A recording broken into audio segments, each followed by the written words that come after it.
The Gauteng province has created a relief for the benefit of individuals within the sports and arts sector. This is out of the realization that sports and arts continue to be one of the sectors that is hardest hit by the COVID pandemic. And in this regard, as a caring government, we have found means of how we can create some form of relief for individuals within the sectors, but also possible job opportunities. And in this regard, one of the things that we have done with all the national events or national day events that we do have, we've made them virtual and are still able to employ and work with various artists and sports individuals. And this has been done from our Human Rights Day, our Freedom Day, and now with Youth Month. We continue to integrate artists and sports individuals within, so that whilst COVID does not allow for major events to take place, by going virtual, it enables us to still be able to utilize these skills and showcase the talent that the province has. With regard to the Gauteng Relief Fund that is created for individuals within the sports and arts sectors, this is a relief fund of 28 million, which we seek to find individuals who work within our communities. These may be individuals who teach art classes within communities, who coach soccer teams within communities, netball teams and so forth across the various sporting codes. These are the individuals who play a critical role in the development of our communities. These are people who ensure that our communities keep fit and, more importantly, are engaged within positive recreational activities. Our fund is geared at all these people, and all we ask is that you come and apply, visit our website, visit our social media pages at Gauteng SACR, that's at Gauteng SACR, and you'll be able to get more information. We really want to make sure that we assist these individuals because we appreciate the work that they do in our communities, because it is in line with what government seeks to do, and we want to make sure that people continue being engaged within positive activities such as recreation, within arts, within our sports, and so forth. So please do apply. This fund is for you.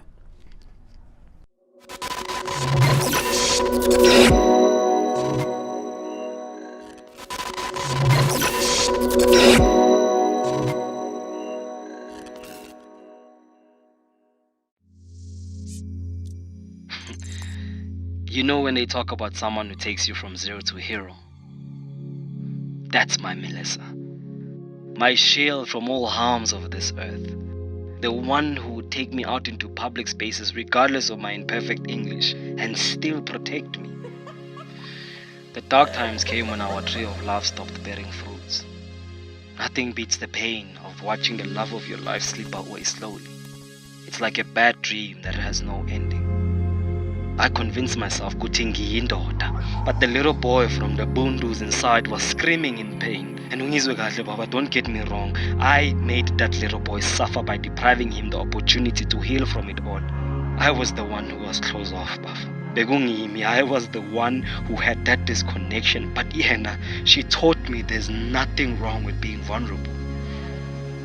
Bro, the worst thing you could do is not allow yourself to feel, especially as a man. Gone are those days hearing our forefathers saying, Indoda ikhaya. Yeah, Spanish. Bro, it's okay to cry. Yeah, I hear you, but it's just that sometimes it just gets so painful and then... Mfana mamela. It's painful, I know, but your cursing and cursing Won't reverse the situation. All I'm saying is, boys have feelings too. It's okay to just let it all out. Yeah, Spanish. Talk as long. Zawubuye sikhulume ke sibani. Sure.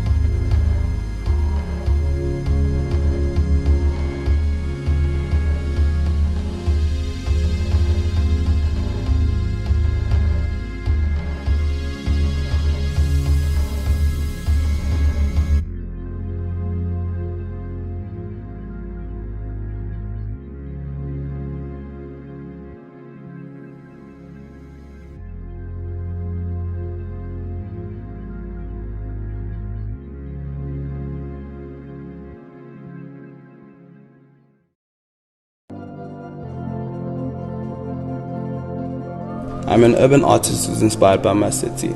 I'm not going to lie and say I come from a disadvantaged background, but I had traveled to major cities of the world like New York and London, where I was exposed to different cultures, music, fashion, and style. I went to an all boys school, and to show yourself as an alpha male, you always had to have the best clothes. And because of the fashion insights I gained from traveling, I was able to identify upcoming trends that people were selling for cheap in the inner city of Joburg. I started buying and selling caps, fake watches, chains, and shoes to all the kids at school, and that's when I became the plug. By the time I matriculated, I was known for making the latest fashions available to everyone. Today, I use these fashions to start photo shoots for niche and popular brands right here in my city. My name is Latalmo Tate Staba Altis, and I'm an urban artist.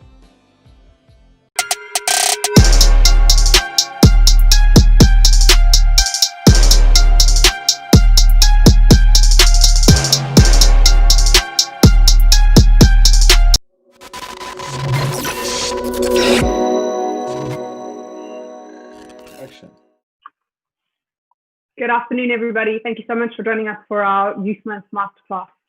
We are here because the House and Film Commission, the National Film and Video Foundation, Film and Publication Board, and the Department of Sports, Arts, Culture and Recreation were kind enough to sponsor this amazing live stream. The Department of Sport, Art, Culture and Recreation has developed a relief fund in response to COVID-19. This fund is aimed at assisting sports, arts, culture and creative sectors.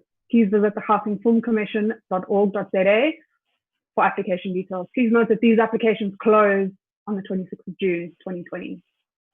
So we are joined here today with some amazing creative people. We've got Letabo Motlatle, who is a fashion stylist. We've got Faisal Meyer, who is a DOP and director. And we've got Deepak Lamandla, who is a director as well. Hey guys. Hey, how are you, Tiggs? Hey, what's up? I'm good, thanks. My name is Teglin. I'm a stylist, a producer, and an art director, and have been in the industry for 15 years. It's an honor to be with you guys and to chat to you about cosmetology, about art direction, about fashion, about styling, about production design. So just to kind of get the ball rolling, I just want to know, we'll start this phase. You can tell us where you started and how you became a DOP and a director.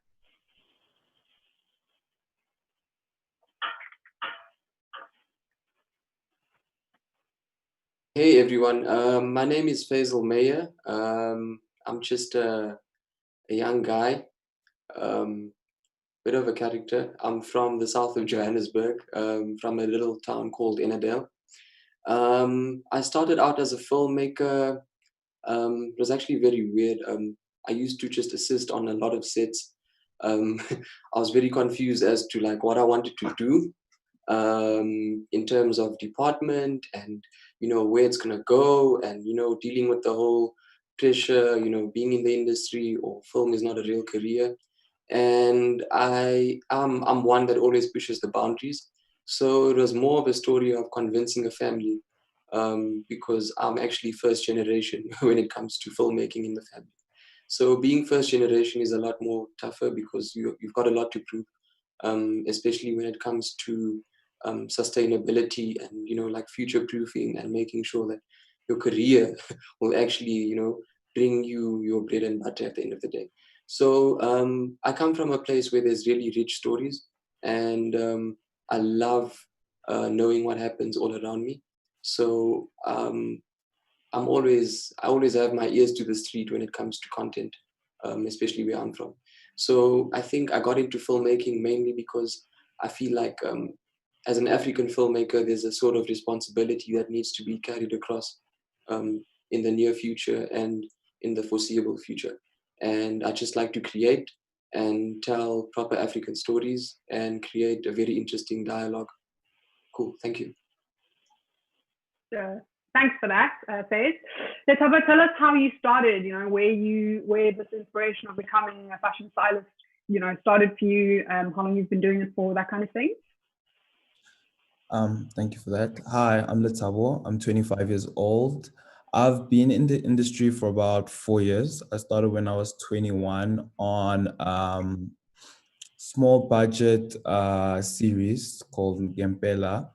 That's where I got my training. I started off as an intern. It was about 52 episodes.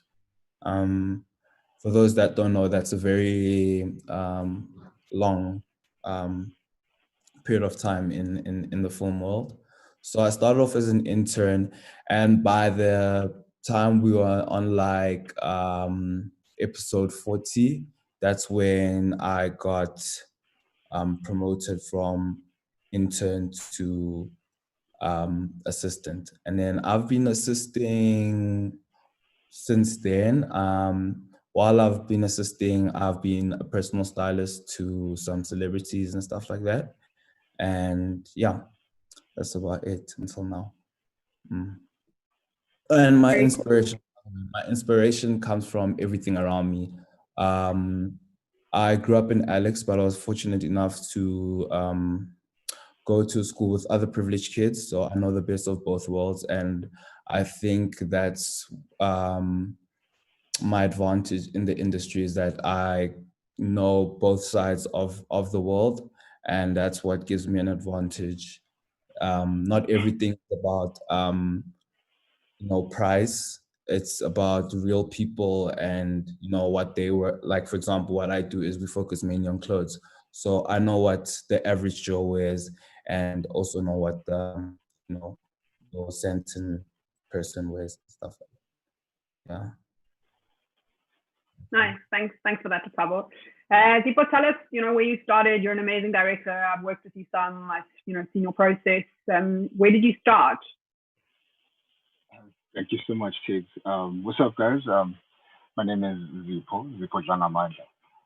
My story is a bit of a weird story here, because initially I like to say that I was much of a confusing kid growing up. At some point, my folks thought, I'd be like a musician because I play the piano and I'm interested in music, And then at some point I swapped around and I got interested in theater. And then eventually I went to go study film school at TUT. And then while busy with film school, the theater bug came back, and I went back to do theater again for like a year. And then while I was busy with theater, film kept on calling my name again. And eventually I decided that, film is my direction. And just how I got into the industry is quite crazy. Or how I got to become a director. I think with me, I've always known that storytelling is a thing, kind of similar to Letabo's stories, like being exposed to not only just the upside of life, but also, being able to go to the farms, and just chill around the fire with your grand and just hear those stories. I was always really enticed by that and how she would tell stories and stories that I'd hear from my mom and other people. I've always been someone who's curious about different stories because I feel like you learn so much from stories. And then with just the passion of stories, I think that's when I discovered that I love telling stories. And there are certain stories that I would want to tell, especially for people who we don't really hear much from, giving a voice for people that are not really heard that much. And then came 2017, I started as a freelance, as a production assistant, worked my way up to being a second AD, first AD, and then eventually Bioscope Films picked me up. And yeah, it's been an awesome journey ever since. Okay, very cool. So by the sounds of most of your stories, what's interesting is that everybody started as an assistant, and you started in a space where you were essentially there to learn, and whether you went to university or whether it was just, I'm on this film set, I'm going to be a sponge, I'm going to soak up as much as I can. It's not about how much money I'm going to make out of this, but it's about where I see myself in 5 or 10 years' time. Your story, Zipo, is a little bit more fast-tracked. That's quick, from 2017 to 2020 as a director. That's amazing.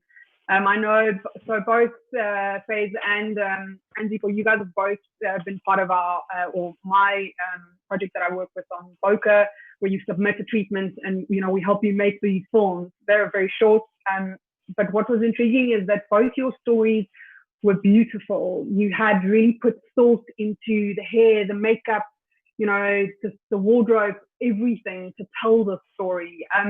So Faze, I remember you had the most amazing location with yours. It was out in the middle of the bush, and your makeup was incredible. That was part of that story. Is this a discussion you had with your makeup artist, or was this like your idea and it was just execution from their side? So in terms of the makeup for that fashion film, we kind of wanted to complement the design of the outfits. I'm sure you've heard about Unknown Union, so I do a lot of work with them, and we're very close, and it's a family business. So I got some really cool designs made, especially just for the film, and we wanted to go for makeup that actually complements and not contrasts, because the kind of location we had was raw, the talent we had was raw, so it was kind of all interlinked in terms of how we put everything together.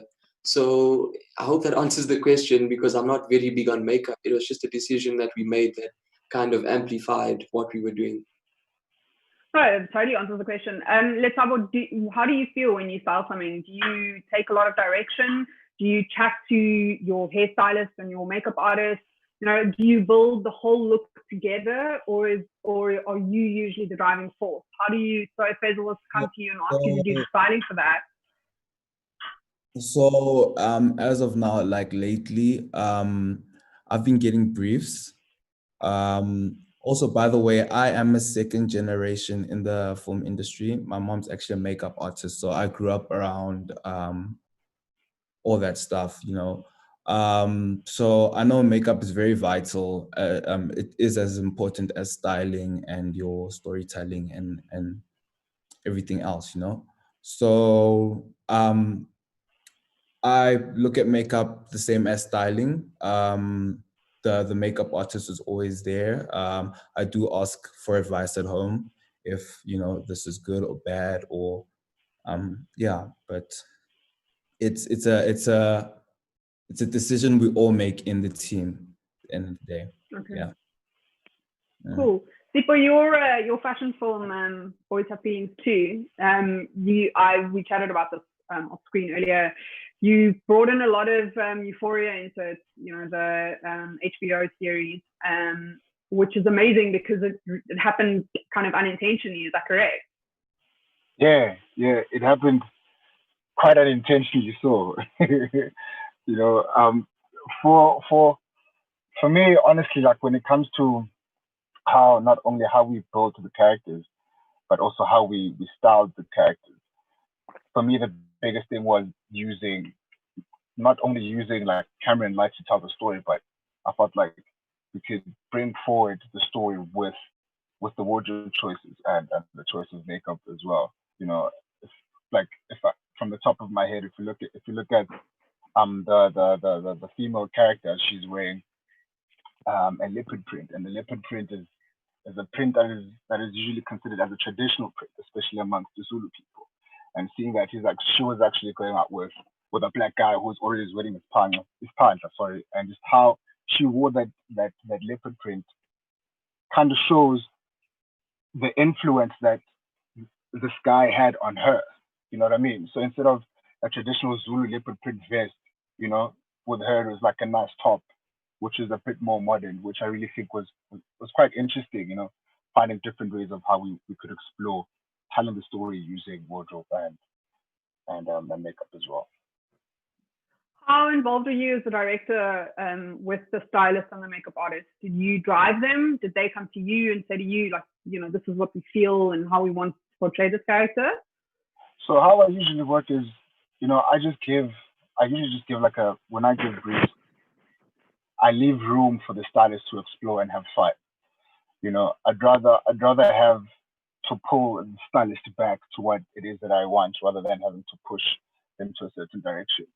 So it's quite nice when you leave some room to see what the stylist can do. Because I feel when you do it like that, not only are you just building relationships for the sake of what it is that you're working for, but also from a personal perspective, because you get to understand each other as an artist, and seeing that you'll be working together for quite some time, I think it's very imperative to have that connection with somebody that you'll be working with.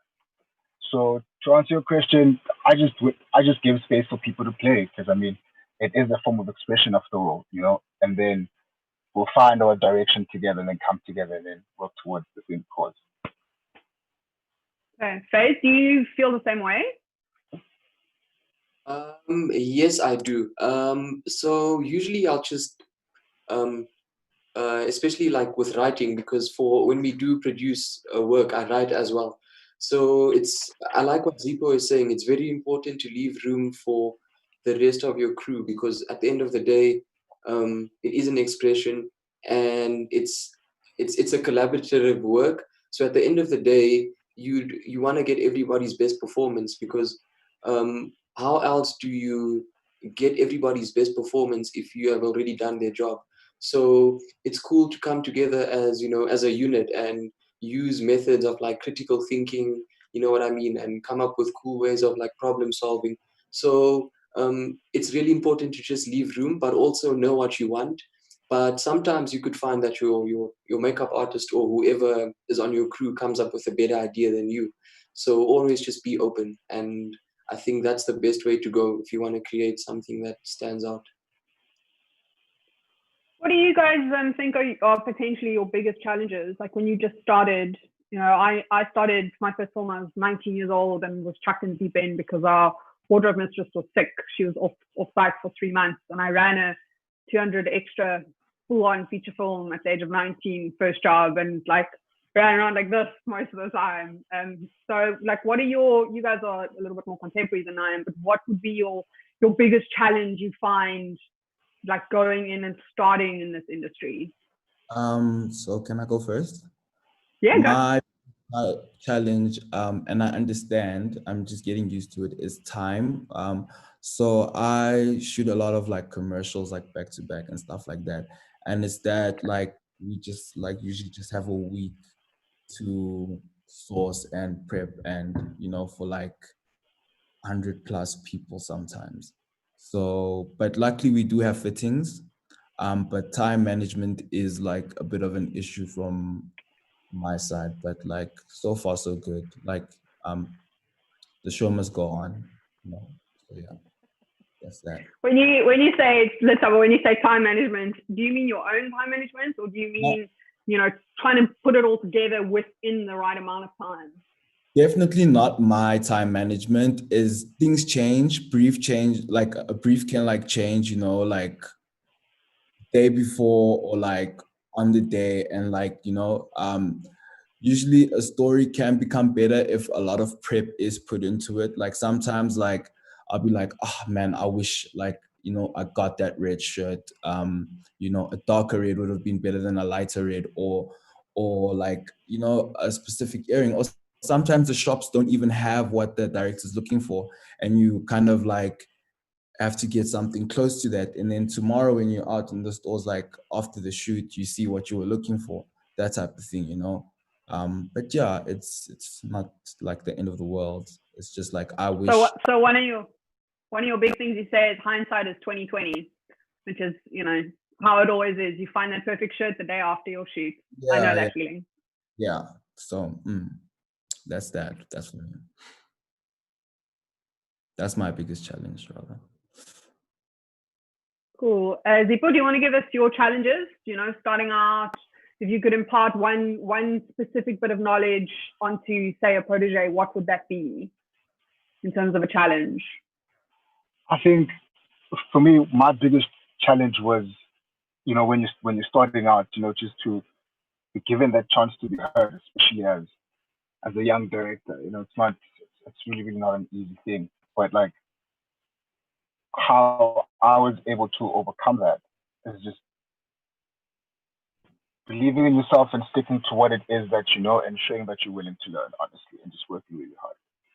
Because it's one thing if you say that you want to do something, but you don't show that you're actually willing to do it, And yeah, for me, that was like the biggest thing. It's just to be heard, really. It's like you had to fight. Well, I felt like at some point I had to fight to be heard. And I think once I put my foot down to say, yo, this is me and I've got something to say, I think that's when, things kind of started to shift a bit, to say, yo, okay, this young kid on the block has something to say, let's hear him out, Instead of giving him that 100 rand to shoot something, let's actually bump it up to like a 1K type of thing.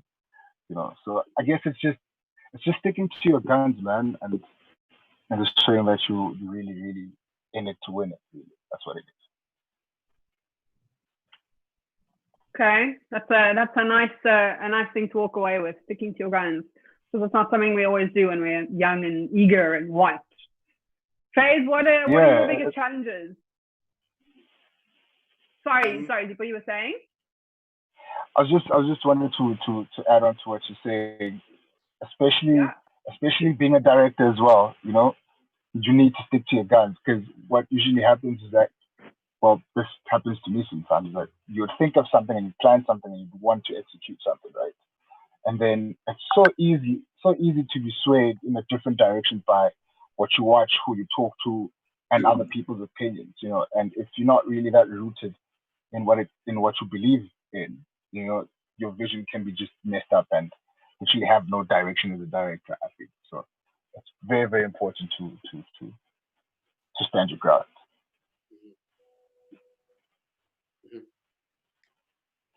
Faze, you looked like you had something to say there.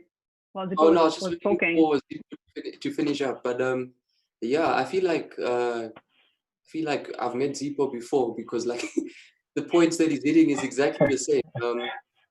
Especially being young in this industry, it's very difficult to get your voice heard in a room where there's a lot of big guns in the room, and everybody's like, hey, who's this new kid? Nobody wants to listen up until you're like, hey man, like this is what I can do, and you show them the work. But sometimes I feel the hardest thing for me is just to get my point across. I know a lot of filmmakers usually go the aggressive route. I don't think it's ideal to be aggressive when it comes to this kind of work and just being all over the place. I think the biggest challenge for me is having the ability to create without how can I say, without letting things just blow out into proportion. And I mean, like when I say that, I just mean being the same person offset than I am on set. I know a lot of people like change personality because we usually do work with personalities, a lot of personalities on set. So I stick to my guns and I just remain the same person I am. So I know a lot of people have personalities when they're working on set. Some are strict, some directors are strict, some directors are soft. I just feel like with the world we live in, you get better results by treating your crew and treating your colleagues a certain way.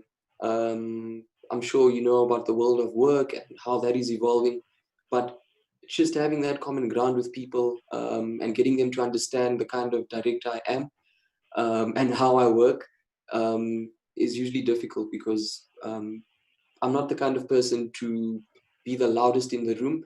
I just love creating. So I'm more of like a show, not tell kind of person. And with the working process, I feel like because everything is visual in cinema, especially with us being on this continent in Africa, I feel like there's a lot of richness. African cinema is rich, believe it or not. The whole African diaspora in every single country, we've impacted to the way in which their films get made. There's a lot of movements that have been started in different countries. Oh, Sorry, I just go way overboard. But my point Oh, is, you're moving on to my next sort of the direction I want to move into this, yeah, because Africa is interesting because we, instead of setting trends, we like to follow them. Not, yeah, I think, because we don't trust ourselves, just because I think our industry is this big, and you look at yes, Hollywood, and Hollywood is like, yes, not even to mention Bollywood. So kind of touching on exploitation in a way, but also just looking at Africa and looking at some of the problems we faced here. You get given R1 million budget, which sounds like a lot of money, but it isn't really. You do have to call in some favors, and here and there you've got a production assistant, a third or a fourth that you're not potentially paying as much as you could. But it is exposure. So I just, from that point of view, I just wanted to hear how you guys felt about that in terms of a local industry that has a lot of international input, but also, what we as Africans have to offer. mm, mm. Can I start? Yeah, go, please. So what I think Africa as a continent, it needs to realize is that we're not the Americas, we're not the Europes. We sure as hell won't be achieving their kind of accolades because our industry is quite young, believe it or not. But what we need to realize as Africans is that there's a specific authenticity, there's a specific reality, and there's a specific craziness to our filmmaking methods. And what people need to realize, especially in our country, is that there's no Bible for how films should get made in this country. We're not Hollywood, but Hollywood has their own Bible. And in this country, we need to realize that we work differently. There's a specific kind of love and care that African cinema possesses. There's a certain way it looks, there's a certain way it makes you feel. It's just real. So I feel like as filmmakers, as young individuals, as like anybody who wants to start their career, they just need to understand that we need to stay true to who we are, keep the stories, let people know, let's use our languages, let's use our locations, let's use our art, and let's use our methods of storytelling. And I feel like African cinema just has a certain kick to it, a vibrance, there's a certain energy. I'm sure Zipo and Letabo can attest.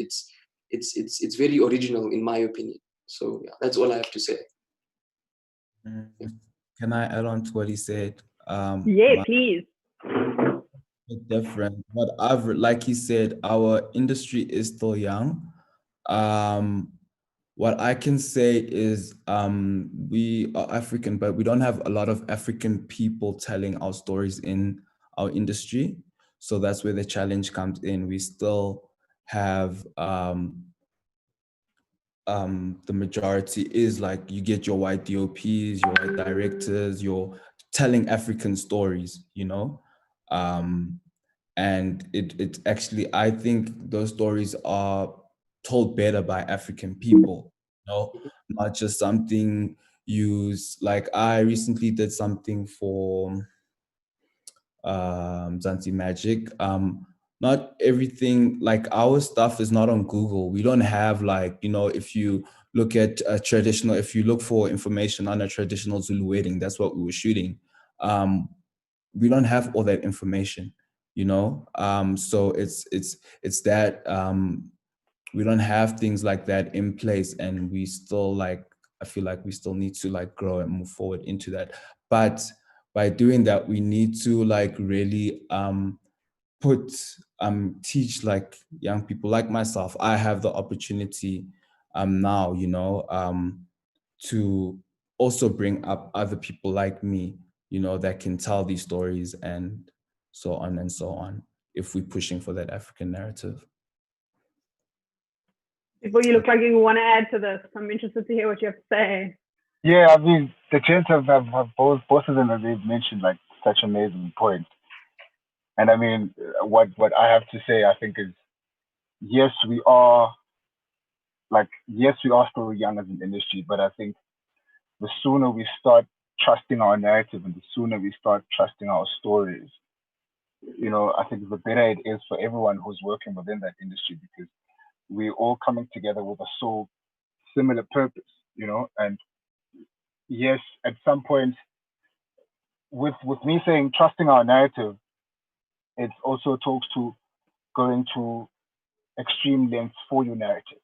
You know what I mean? And not just waiting to get that big budget to do something. If you look at, I always make this example with Nollywood, for example. When they started out, most of Yeah. their stuff didn't look that cool. Sound was always distorting, cameras was always looking weird. But just for the sake of how much they supported each other and how much they worked together, and you look at where they are now, it has literally spread it so widely over the continent. You know what I mean? And then once that spread starts happening, that's when you catching the attention of other people, because now they're starting to notice that, yo, South Africa is something different, or Africa is something different. You know what I mean? Then you start having those relations coming in. But now, with that being said, it's us sticking to our true voice as South African cinema, I think. And yes, we can explore different avenues of expression from other continents or other countries, but I think as soon as we understand our own narrative or understanding who we are as South African cinema, I think that's when, we will be working towards the greater best direction. 100%. Can I add on to that? He said, Please. Zipo said, once we realize who we are, and it's something called an identity crisis. I feel like we often go through it, and that's not only as a country or as a continent, but also as filmmakers. Like he said, staying true to what you know. It's a good point that Letabo raised, that how can somebody from Sandton come to my hood and tell a story about people I know? You know what I mean? It's I wouldn't say it's disrespectful. I just feel like you do not know these people. You don't know the kind of hardships and problems they had growing up. And for us as filmmakers, while I'm very fortunate to be from a place where I've seen everything.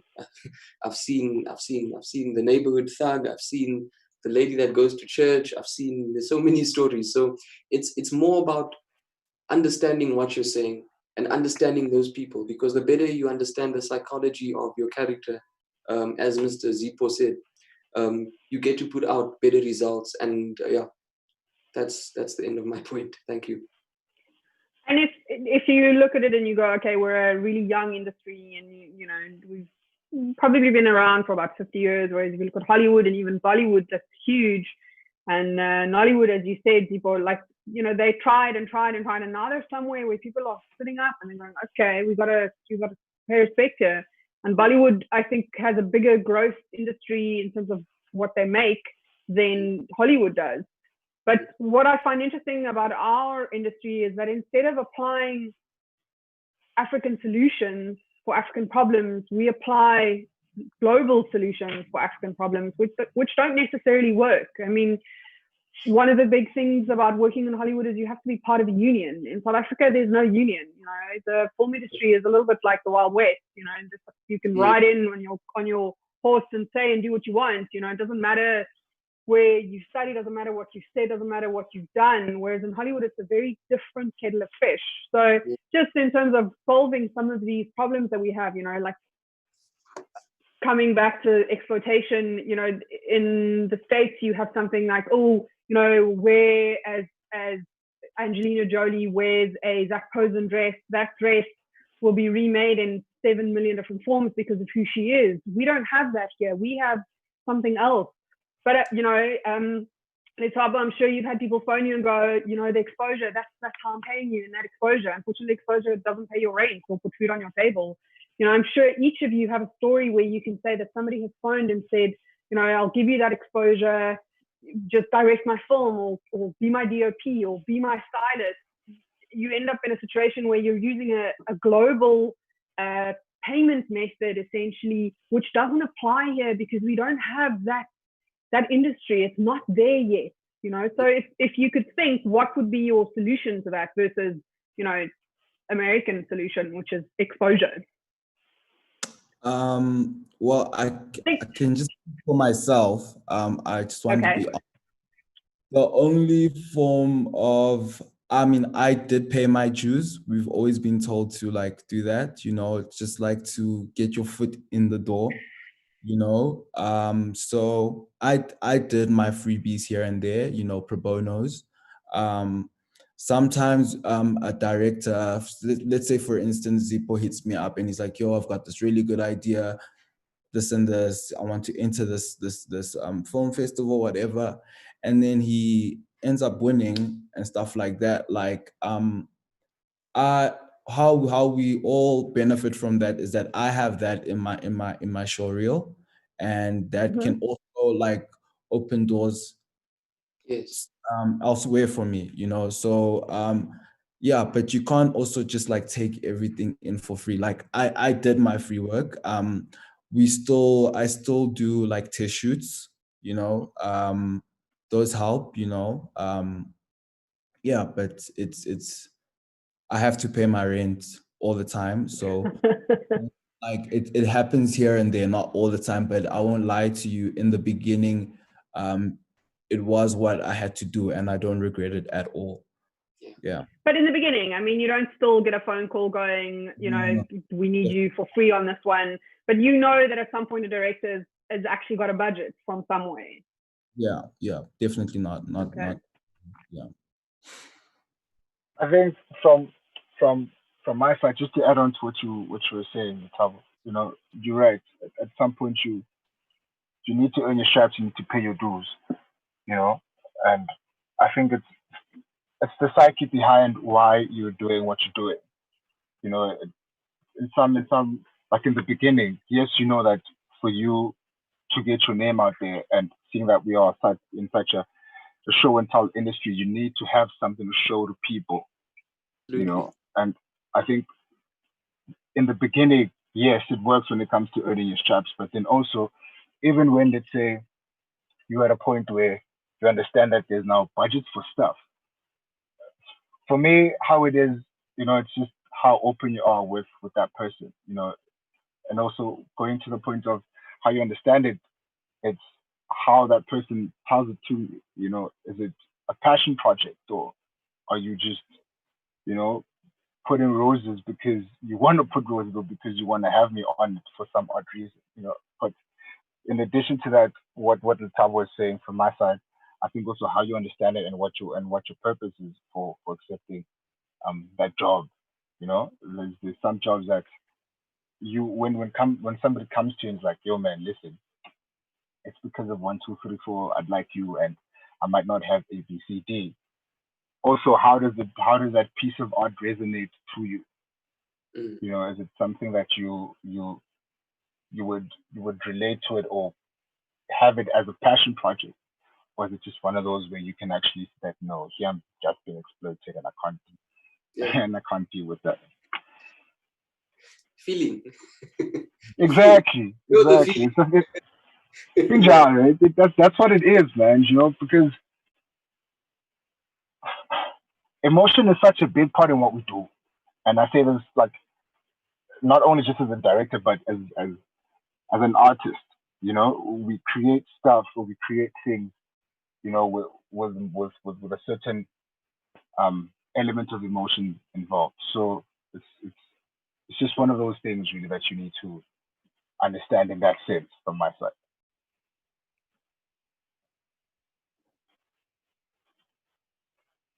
Faith, do you want to add to that? Not that much. I do agree with both of the gents that it's about earning your stripes. I can't see our audience. I wish I could see them, but like, you need to understand that whatever industry you enter, it's gonna be difficult. You could become the world's best, I don't know, makeup artist, doctor. It's difficult. There's time and hours. You need to reach your they usually say 10,000 hours. You know, all the old school cats say 10,000 hours. So you need to reach your 10,000 hours, or you need to earn your stripes, or just do something. You know, you got to start somewhere, even if you don't have anything. And making a film is not about having the best or the biggest camera. There's cell phone shooting. There's many ways to do it, but I think the best thing to do is just to start and know what you want to achieve at the end of the day. And you just need to remember that filmmaking is not luxurious. There might be red carpets for films, and we're gonna go and watch our film premiere, cool. But the process and the job title itself is not luxurious. So get ready for sleepless nights, and always stay hungry. Cool. So, unless you've been living under a rock for the last 3 months, we've all had experiences with COVID in the last 3 months, and we've all been in lockdown. And your creative side, especially me as a stylist and producer, has suffered a little bit. How has COVID affected you guys in your industry personally? If you could give a little bit of advice for somebody who's just started. Let's say who you mentioned earlier that you come to Cape Town and you do in the season. How do you think that's going to affect season this year? How has COVID affected you guys directly? So how COVID's affected me directly is financially.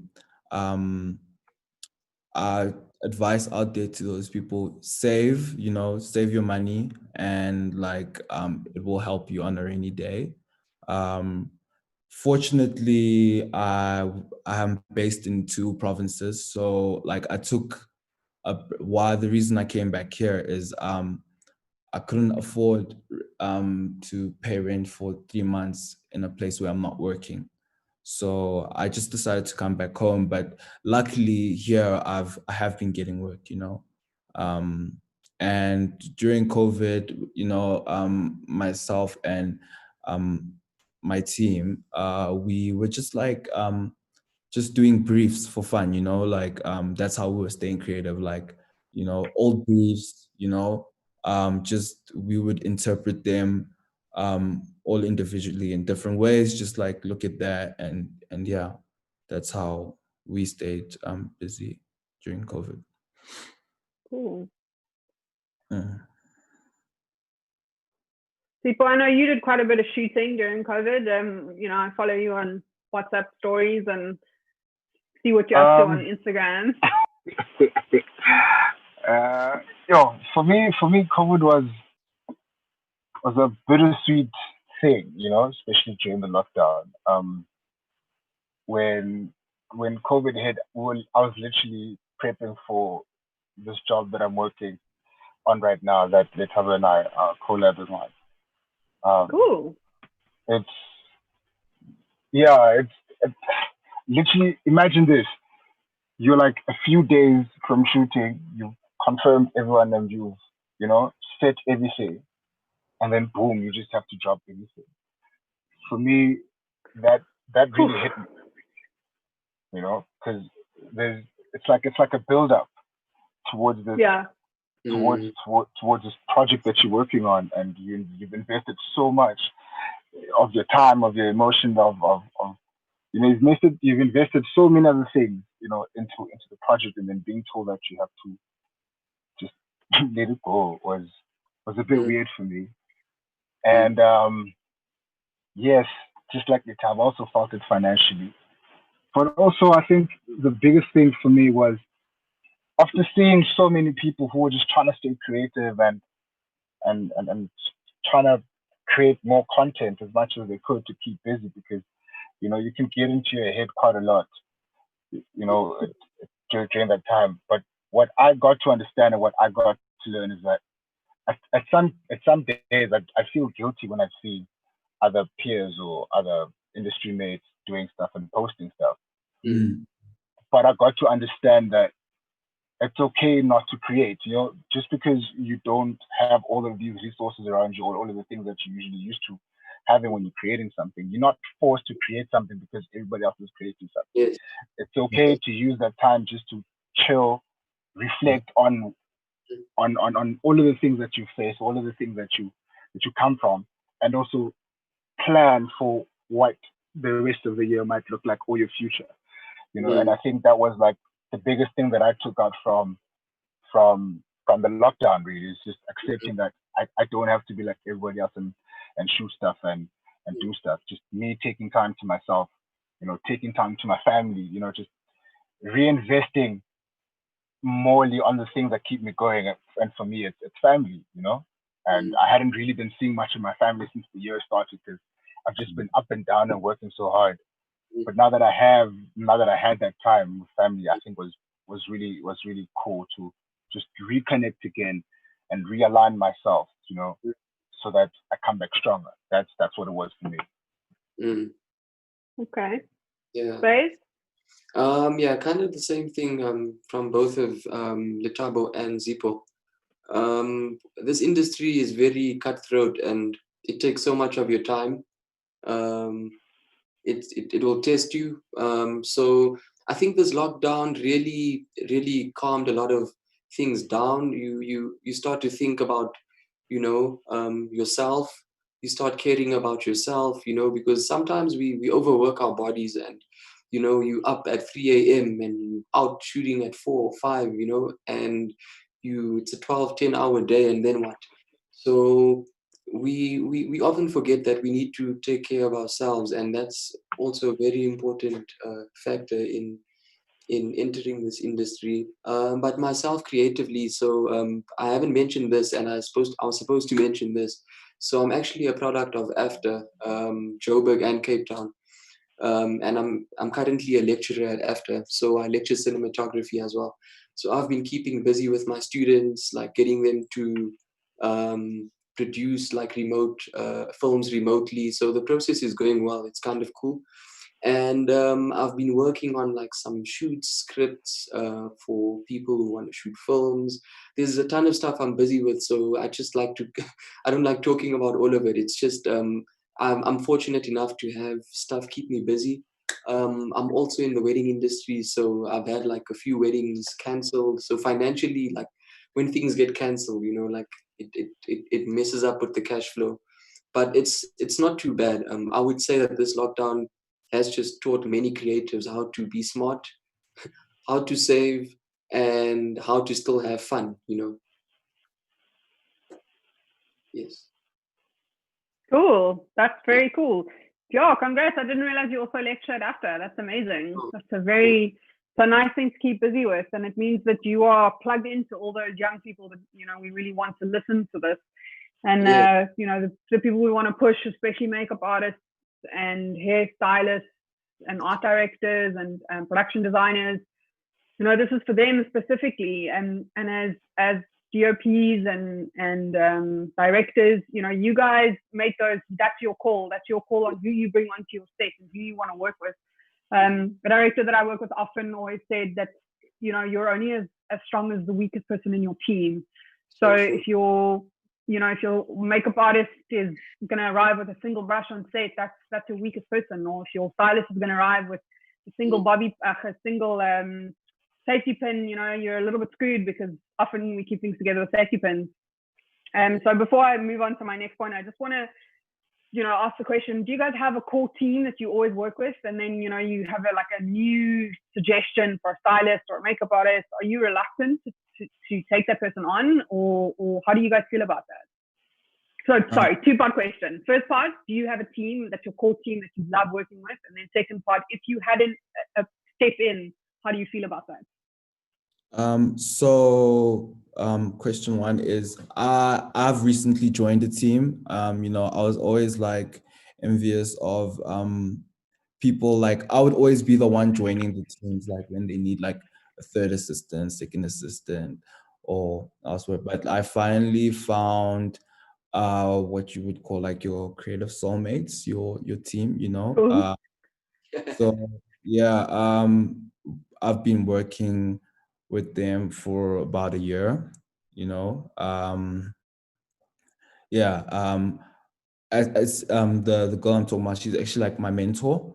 So I have already been getting my own jobs, but she gets bigger jobs and stuff like that, where she like would walk me through some stuff, give me advice on some stuff, yeah.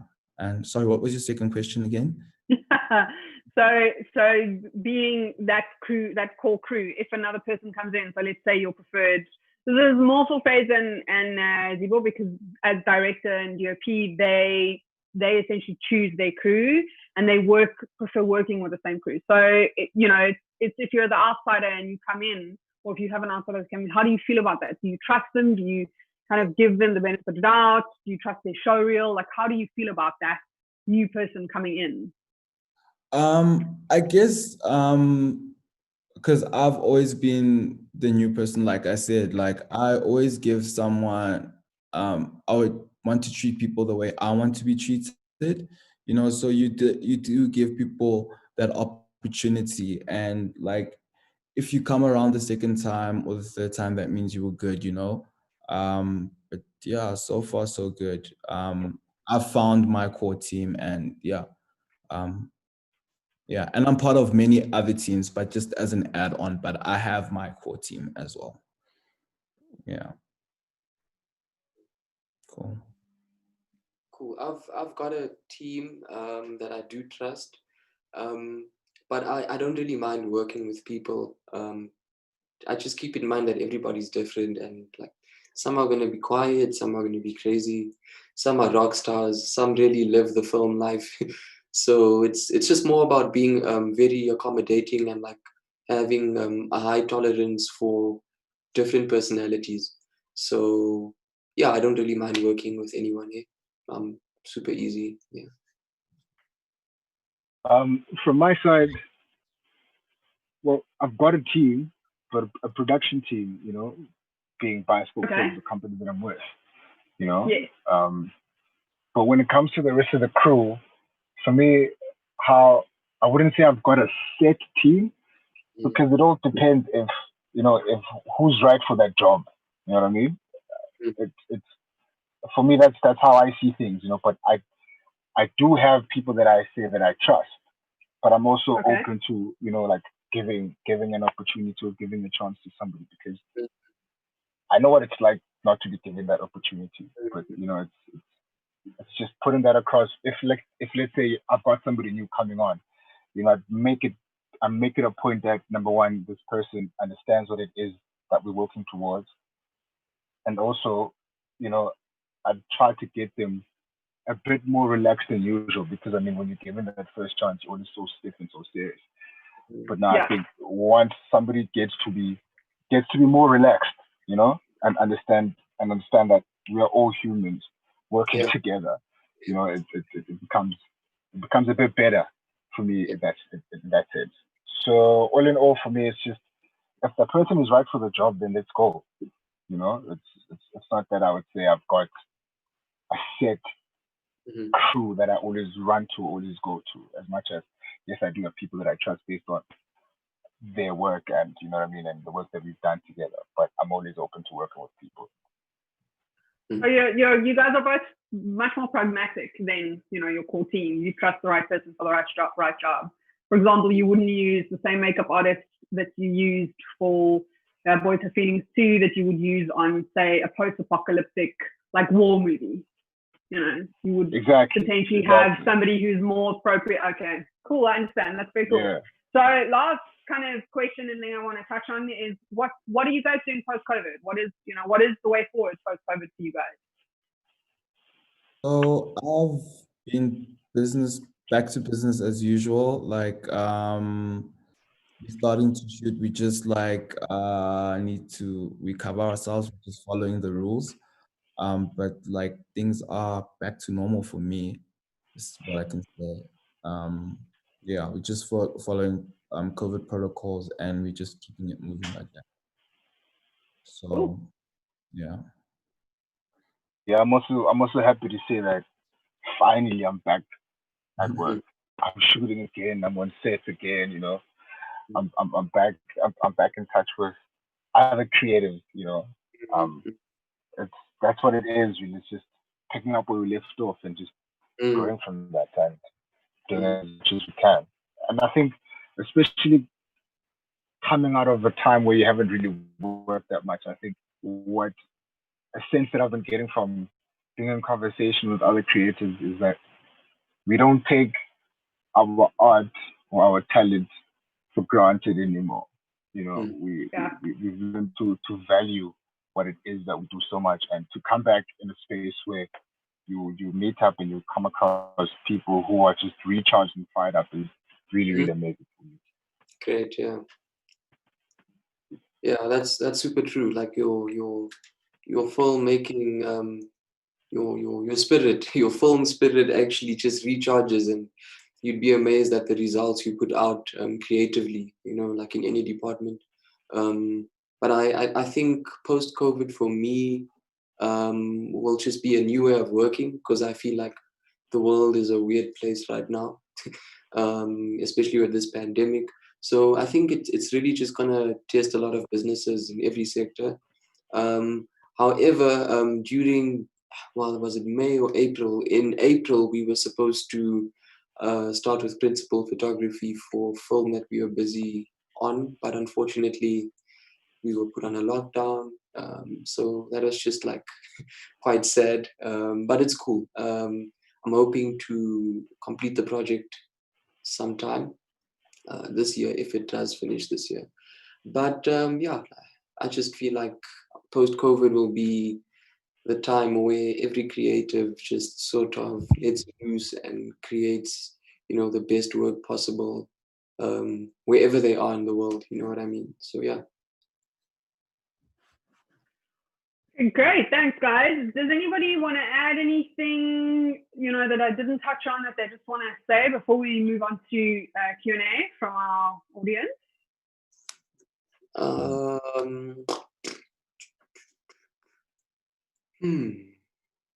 I don't know, Tiggs.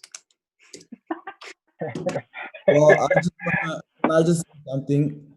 I hope I didn't scare anyone. I moved back because it was a choice. Like during COVID, you just realized that. Well, I realized, these are the things that work for me at the moment. So I didn't want to like scare anybody to say it's not possible. It's just that, I was away for 3 months, well, because of the lockdown, I couldn't travel back and stuff like that. That's why I decided to move back. And because of like season is only happening later on. So I hope I didn't scare anyone in thinking that, it was the end of the world for me. Yeah. Well, speaking of season, don't you feel like season is sometimes a little bit like the end of the world? Because you get to the end of season and you're like, now what? Now season's done and I must wait for the next one. So you sit on your bum for 4 months. Fortunately for me, I have Johannesburg as a base. This is where I started, where Johannesburg from January to January next year, so I'm very, very lucky to bounce around, as much as I can. Yeah.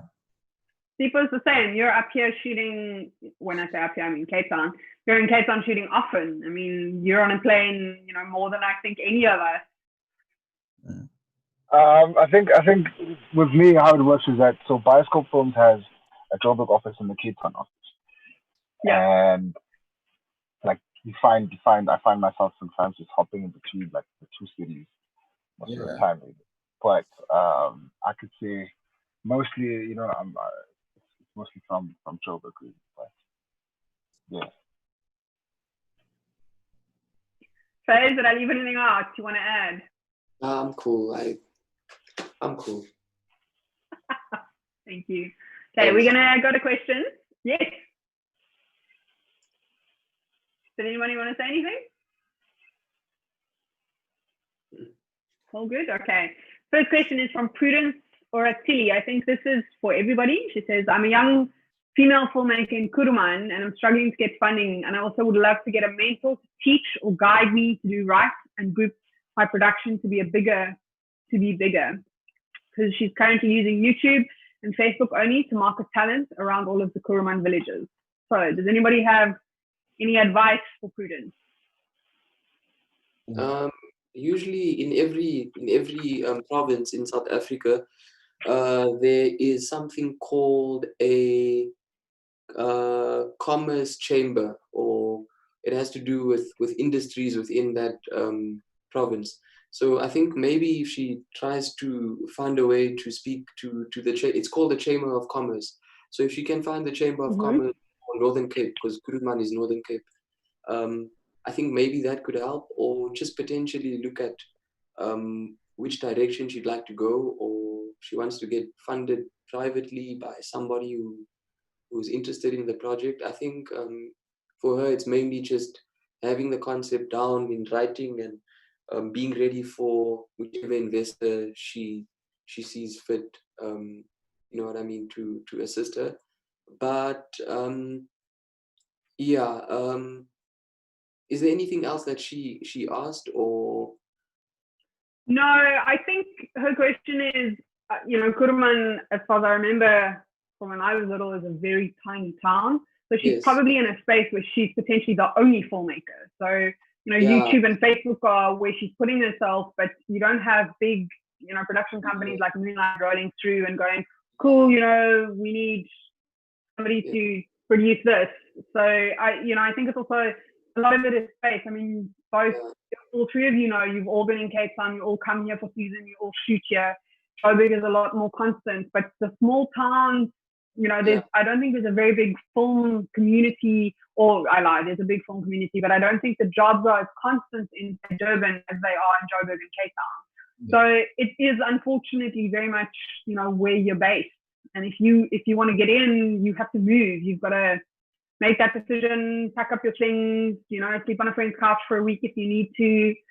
Unfortunately, that's the nature of creative work.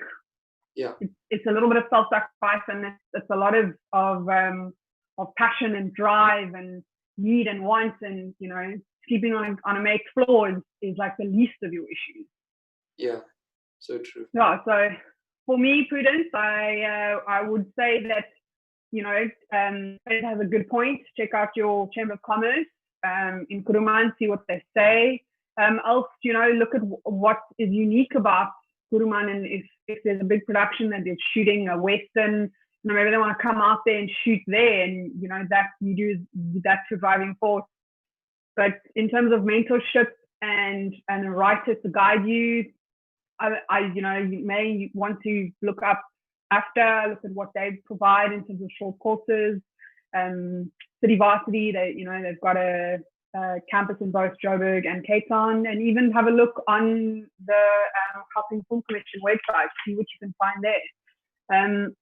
I don't know if we have any more questions. It doesn't look like it. So, here we go. Oh, yes. Okay, so Stacey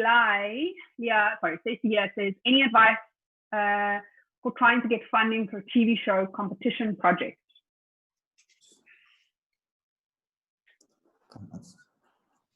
Anyone? Wants to take this one? Okay, I'll take it. Funding is not my big thing. I don't think anything, we do is funding specific.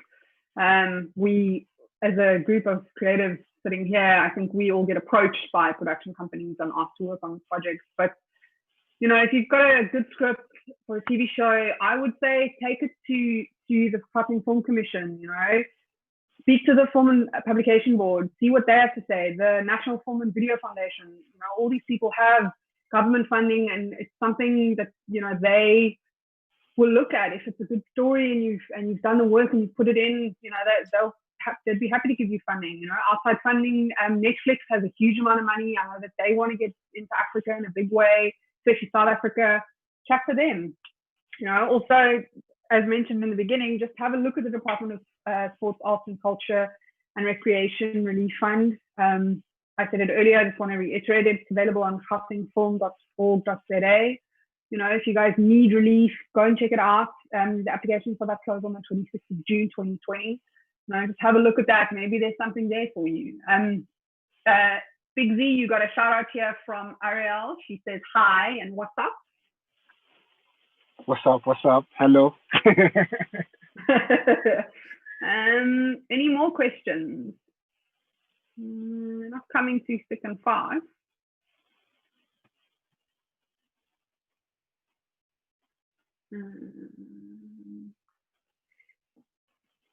That's actually, let's take that question for funding and just go from there.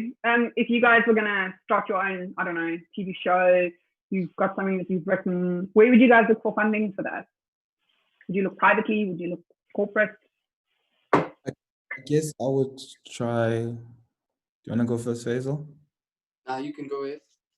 I would try privately and probably like in a VF or like ABC or but I would try all avenues. Whoever if one door closes, the other one opens. Whoever gives me that opportunity, I would take that if I was in that person's shoes. I'm really on that one, the trouble. Like, I wouldn't close off myself to say I'll just look at private. I think I'd knock on every door. If it means I have to bulldoze a door, we'll make a plan. But yeah, I'll try. I would try every option, really.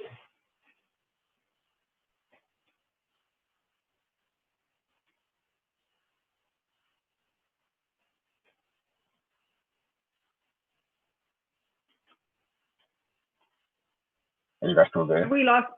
Yeah, for a second I thought we'd lost you. Your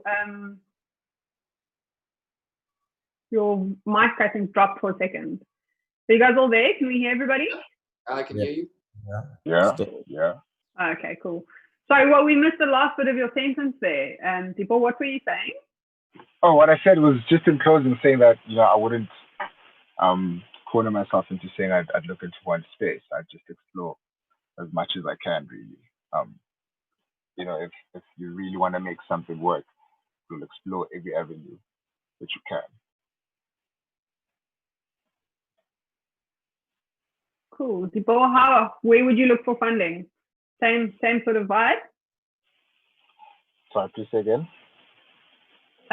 Phase, what is your feeling on funding? If you had a passion project and you needed it funded because you felt the world needed to hear the story, where would you go with that story? I think the destination of the project is obviously a big relevance to who you're gonna ask.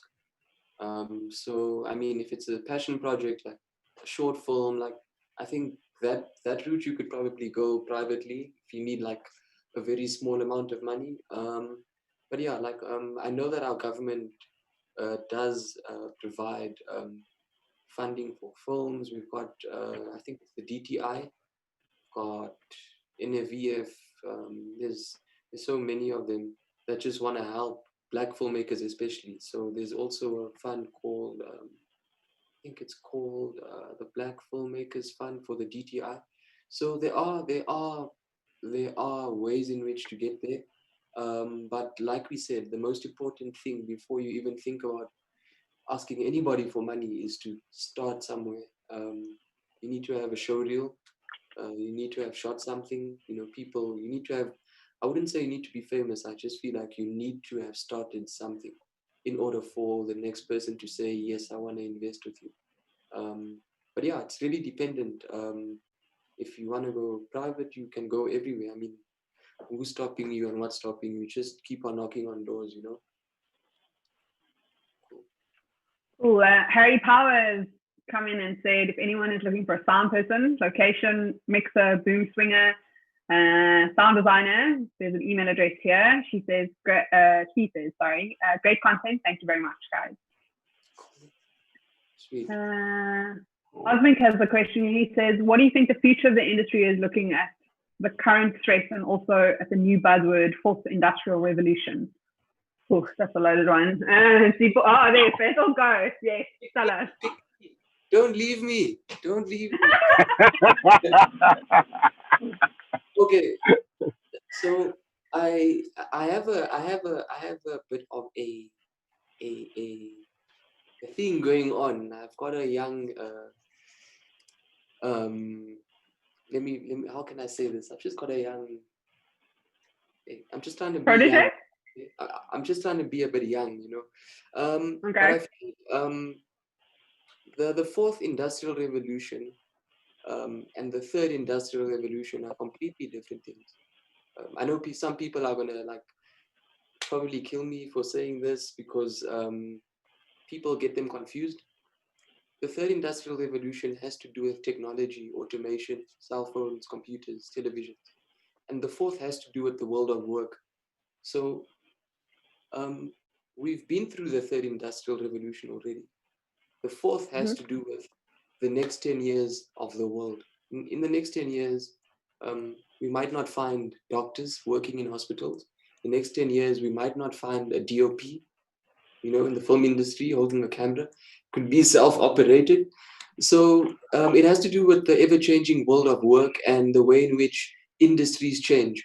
So in the next 10 years, the arts industry, so creativity will be one of the most paid jobs in the next 10 years, just because it's in such high demand. So what's going to happen in the fourth industrial revolution? A lot is going to change. There'll be less jobs, but people will mostly just focus on working smarter. People will be, companies and people in general running their firms will be more focused on soft skills and employee wellness and making sure the employees are performing great, because it's a big thing in companies where the companies fail because employees don't perform.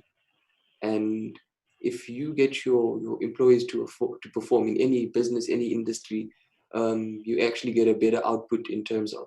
So look, people are going to say, yes, Faisal, but that sounds like HR.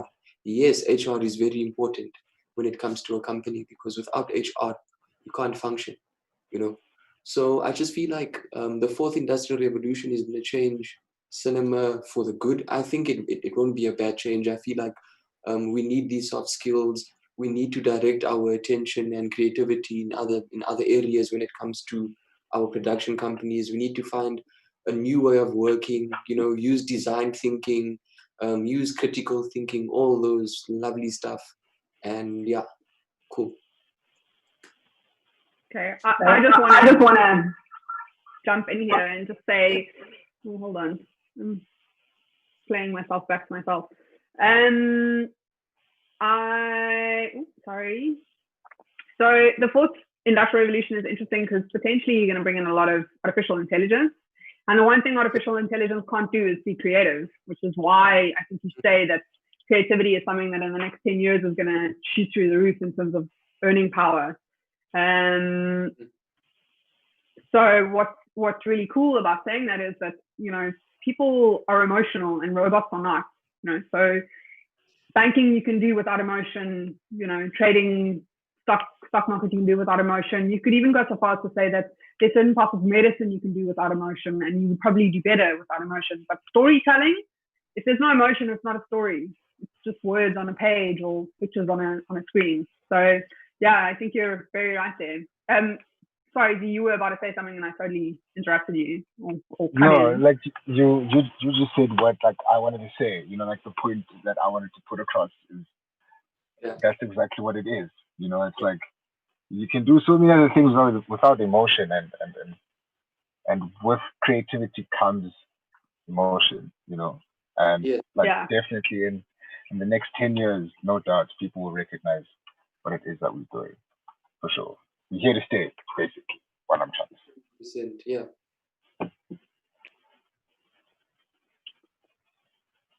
Cool. Did you want to add something? Letabo? I'm good, thank you. Okay, cool. We've got another question here. It says, a lot of times Black parents have a problem with their kids going into such industries because they feel like there is no future. What advice can you give to a parent watching? Advice on the kind of jobs they are, and also what do they pay like? Can one build a family and security with that paycheck?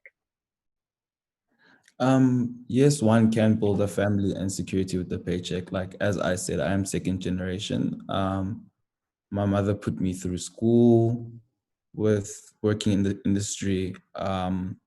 So, I mean, for me to get into the industry, it was in such a hard transition.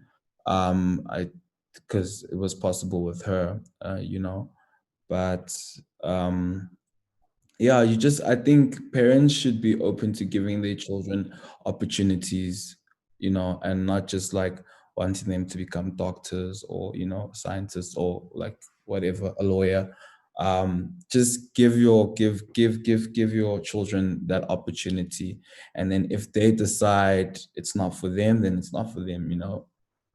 But yeah, I just think just giving someone the opportunity to become something that they want to, rather than them like later on in life regretting and wishing that they became, you know, um, a creative.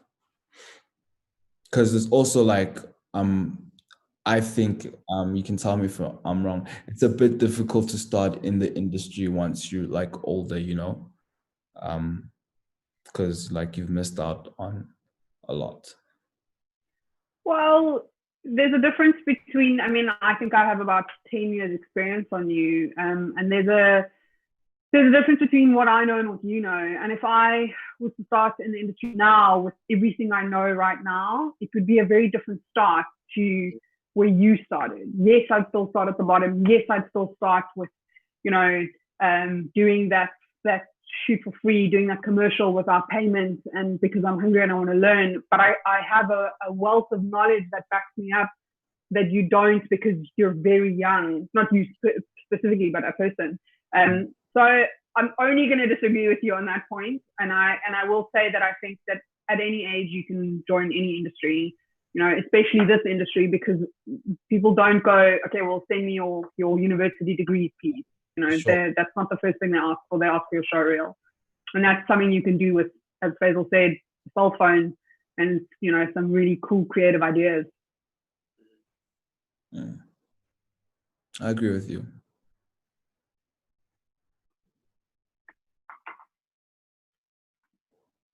People, what do you want to say to the young kids out there who want to head in this direction versus lawyer, doctor, architect, the boring things?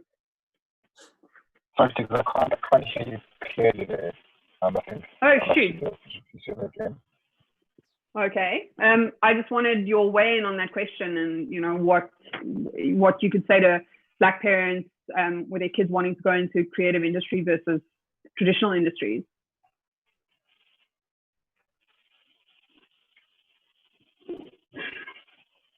I think so.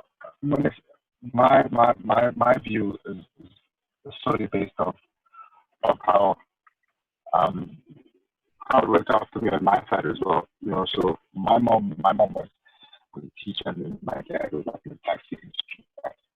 Me being first generation, saying, I want to do film was kind of a bit of weird and a shock for them. But I think I was more privileged in the sense that they understood what I want to do, and they allowed me to work towards that. So the parents, I would say, they can take a deep breath and actually calm down, because so many people have been doing it, just like I was saying, he's like second generation, and you can live with working in our industry. You can survive, and I think that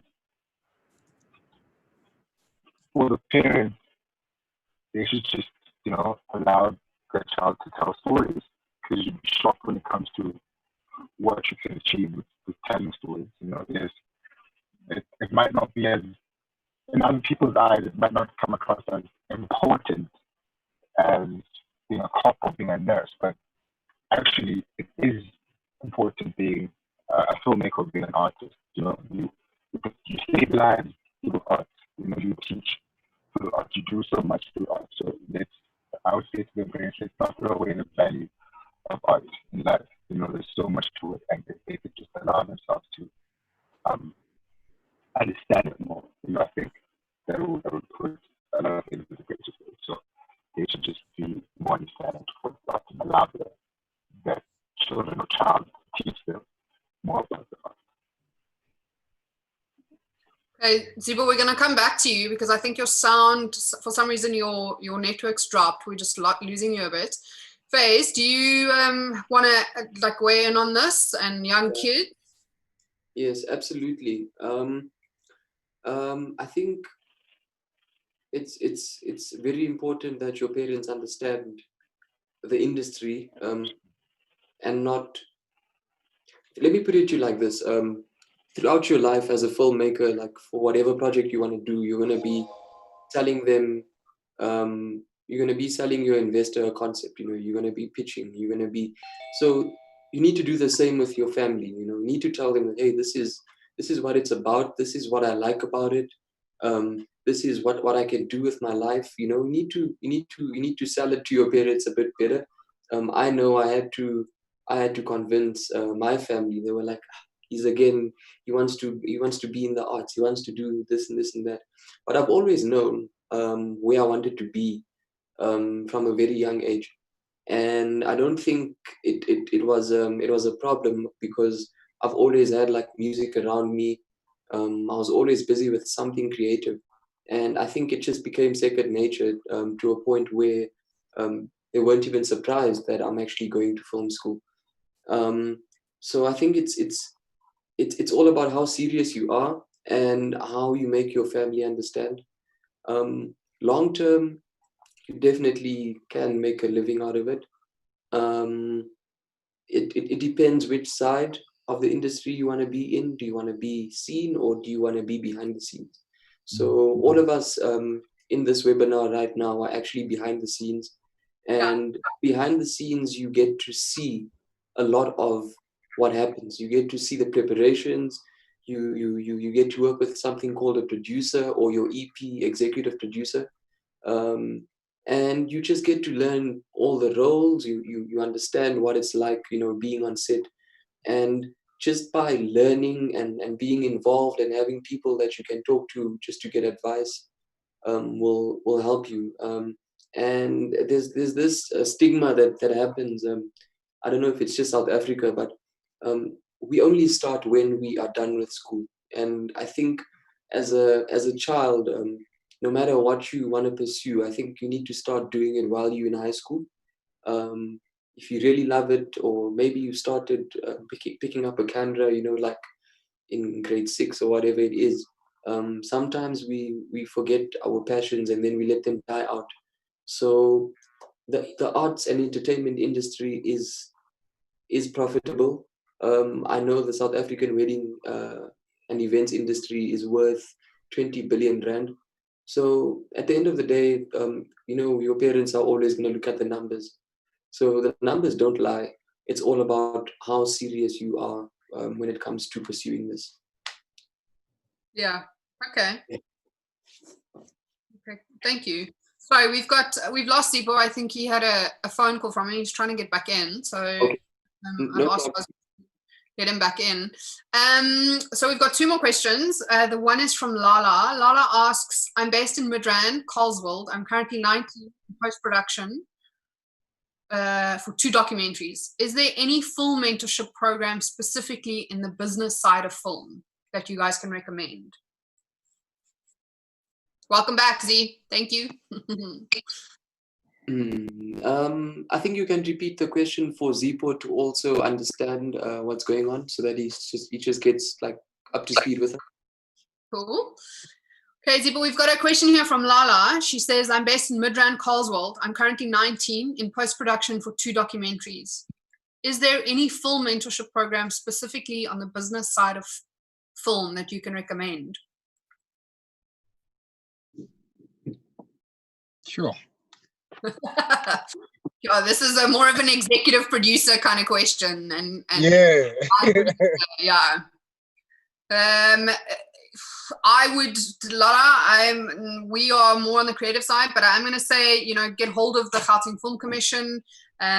What I can do is I can see if I can find out some of that information for you from one of our program sponsors, so Gauteng Film Commission, the National Film and Video Foundation. But maybe Faisal has some insight there from an AFTA point of view.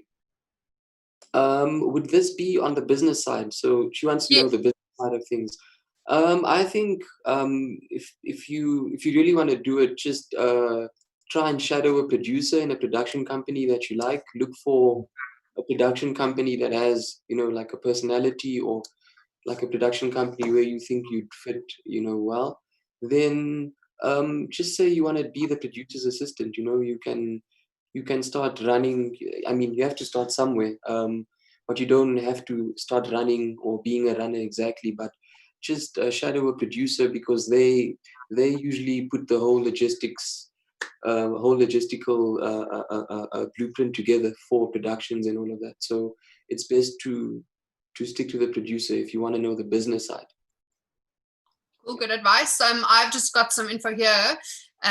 So you can check out the NFVF's Facebook page as well as the GFC Facebook page. And there's an intro there with a lecture series to the business side of things. So producer, production, line producer, executive producer, that kind of thing. So Lala, check those out. I'm sure that we can post those up there for you as well. And then we have another question here that's just asking for some rates. And look, we all like to keep our rates very close to our chest. I know I do. I'm sure you all do. We all have agents. We all work with production companies. You know, that rate's different to the rate you may mention here. But what I will say is that how do you measure yourself? How do you justify what you charge? So, you know, I get a phone call. I go, cool, my fee is 10,000 Rand a day, and that's for an 8-hour production. How do I justify that? So just from your guys' side, how would you justify your rate? Don't give me your rate if you're not comfortable with that, but tell me how you would justify that. You've been in the industry X amount. How do you get there? So, speaking for myself, there is an industry rate, you know, like that, you know, whatever it is, like if they can't give me more, then there's like a certain number they can't go below. So that's how I go about it. Okay, cool.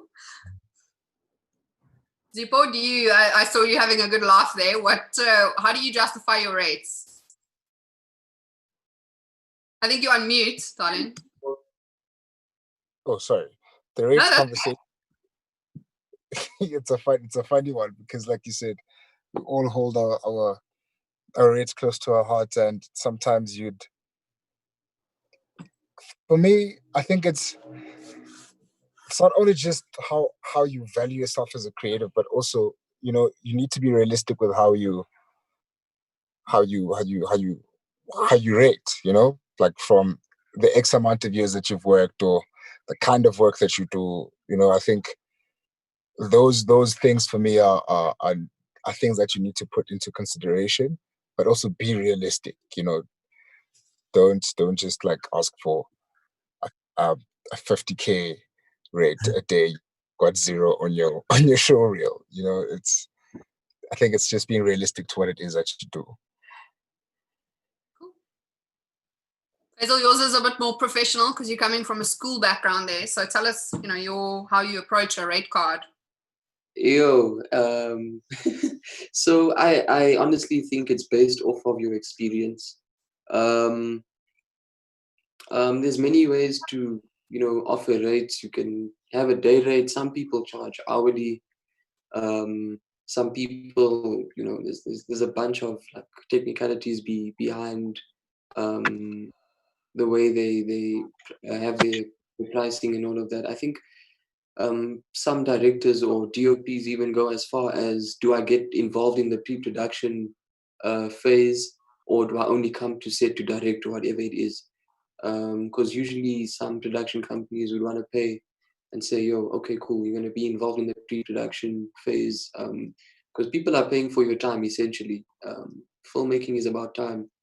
You're planning towards a specific time, and if that time and date work, I mean, great. If it doesn't work, then you failed your task. So also it just depends on how flexible you are. If you're willing to go low, you know, it honestly just depends. I know some people don't step out of the house for X amount of money. You know, some people are like, nah, that's too low, or whatever it is, which is great.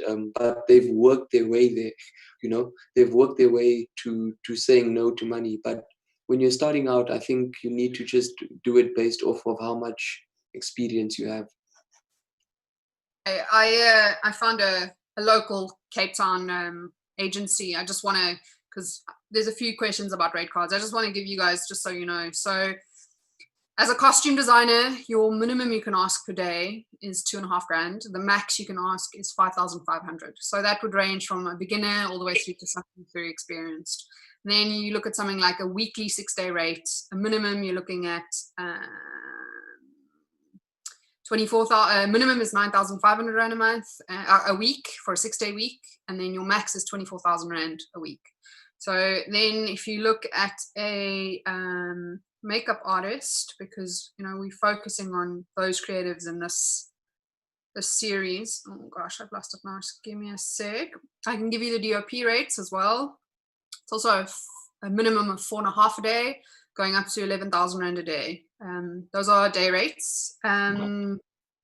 It's good money. It's really good money. Director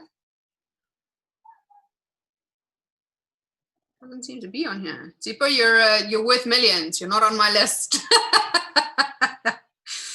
I just want to find a makeup artist so that here we go. So makeup artist, you can do hair. Your minimum you can charge a day is 2,000 rand, and your max is 4,500 rand a day. And then hairdressers, same price. I just want to see if I can find There's one crew. Pardon? On Caller Crew, there's I think there's rates for directors and writers as well. Okay, so directors are a breed unto themselves. You guys have a very small niche little group of people, and also belong to a lot of the very niche agencies. So those are a bit different.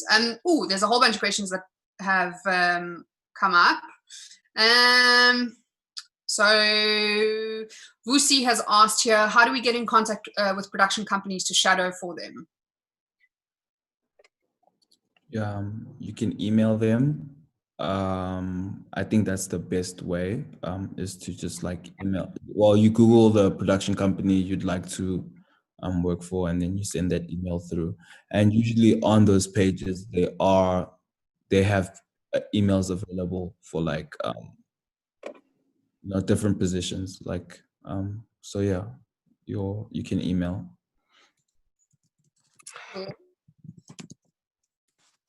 Anybody else got any? How do you with Biscope, Zipo? How does Biscope, if they get somebody calls, how do they deal with that?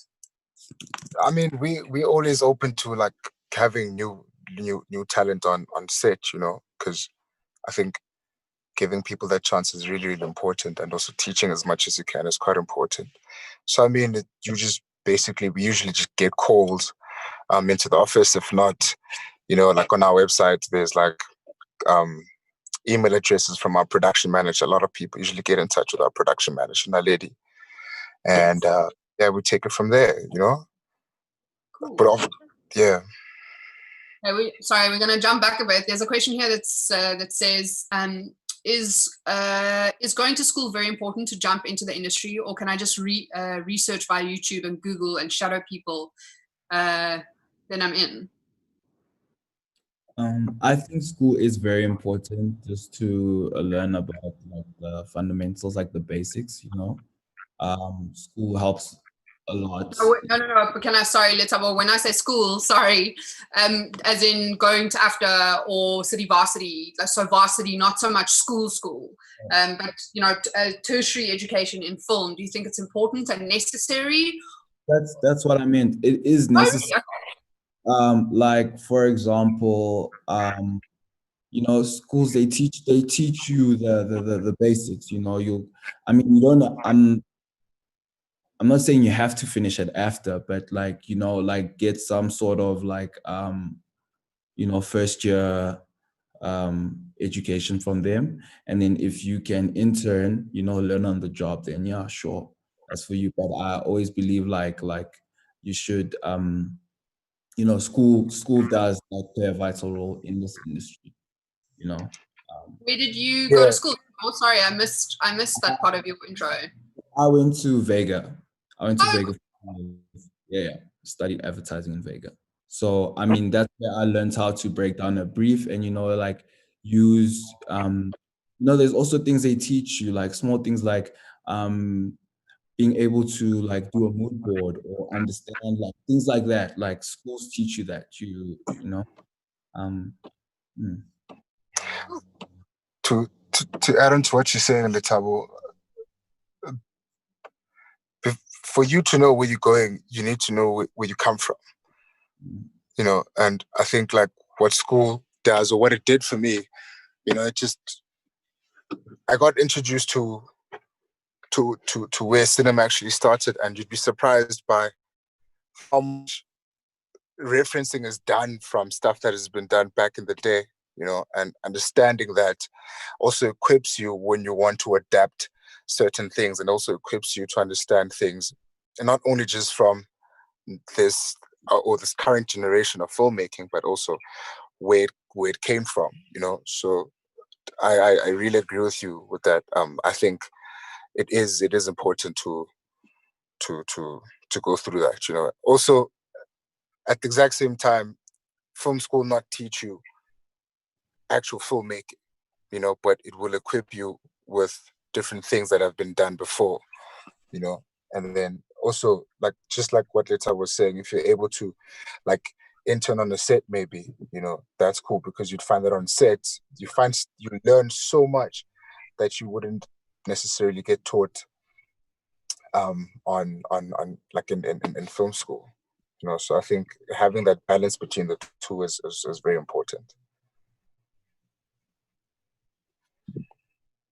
Zipo, are you also an AFTA alumni? No, I didn't do film at AFTA. I went to TUT, Tshwane University of Technology.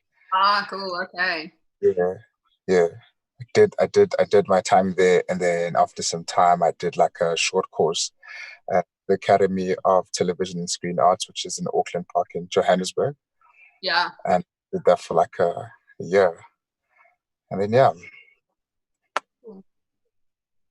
Faisal, you're a total film school alumni, so you know this question you would know, like, how important is this?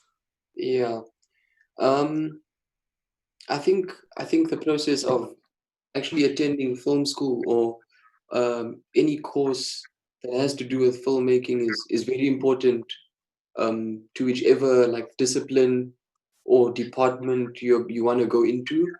I think mainly just because there's certain things that you learn, and it kind of, like, to be honest with you, it gives you an advantage over someone, for instance, who is self-taught, because sometimes we do make the mistake of teaching ourselves stuff, and you know it could not be right, but it does give you like an extra boost in terms of knowing certain things, you know what I mean, knowing more, knowing set protocols, you know what I mean, like simple things like what to wear when you're on set, you know, like safety. But the course I did at AFTA was very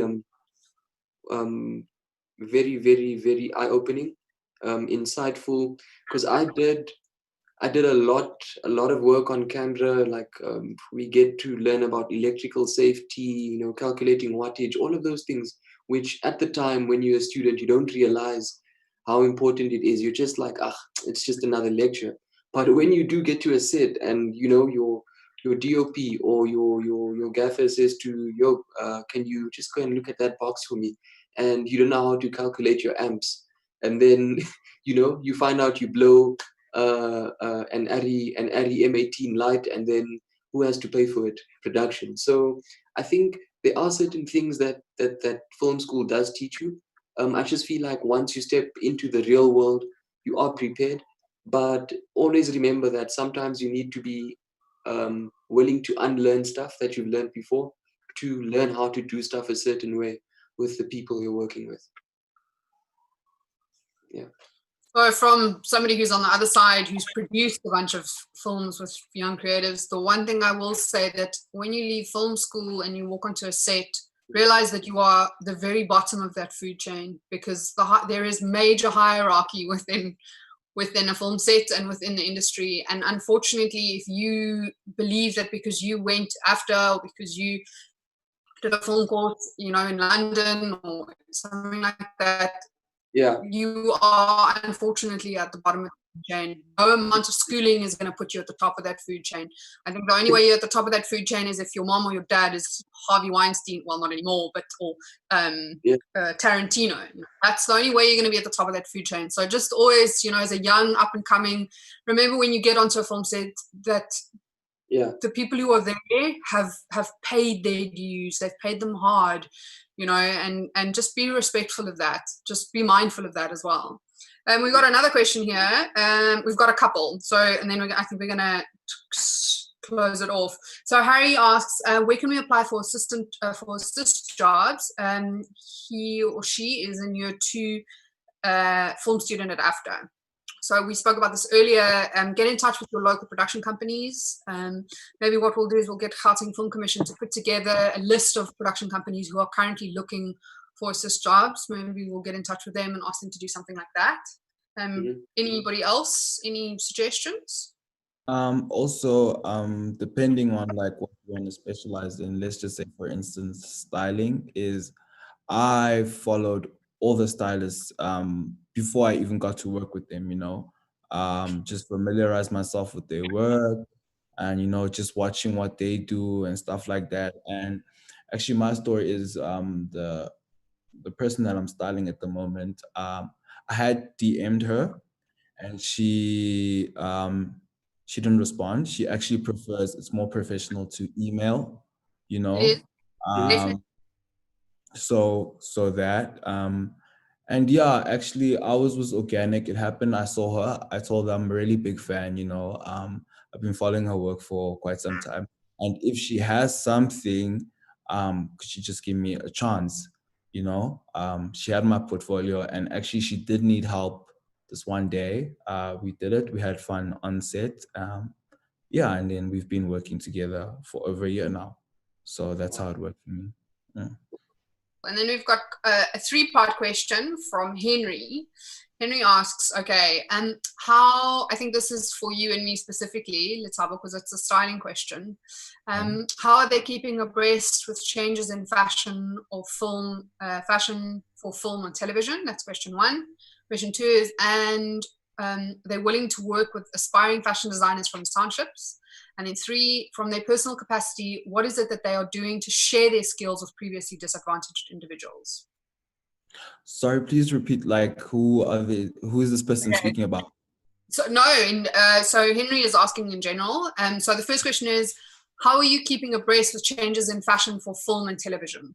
So that's the first question. How do you stay on top of what's happening in terms of film, fashion in film and television?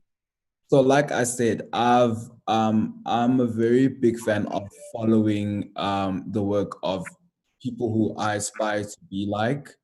I keep up with the latest trends, like anything that just I educate myself with what's happening around me, within the industry and outside the industry, like your latest trends, because we get briefs for different things. It could be something that I don't know which example to make, but it's like real life stuff, and you get like fantasy stuff, you get your hype beast stuff, you get just depending on like your target market for that certain product or film ad or commercial, and he said something about. And then, so it's a 3-part question. So question 2 is, are you willing to work with aspiring fashion designers from the townships? 100%. Always. Sometimes they have the better pieces, for what we're looking for.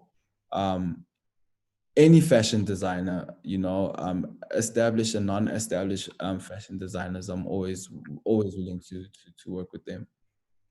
It's never a thing of who you are, It's more the quality of what you're able to produce, whether you've got the name of Dolce & Gabbana behind it or, Joe Soap, somewhere in Vereniging.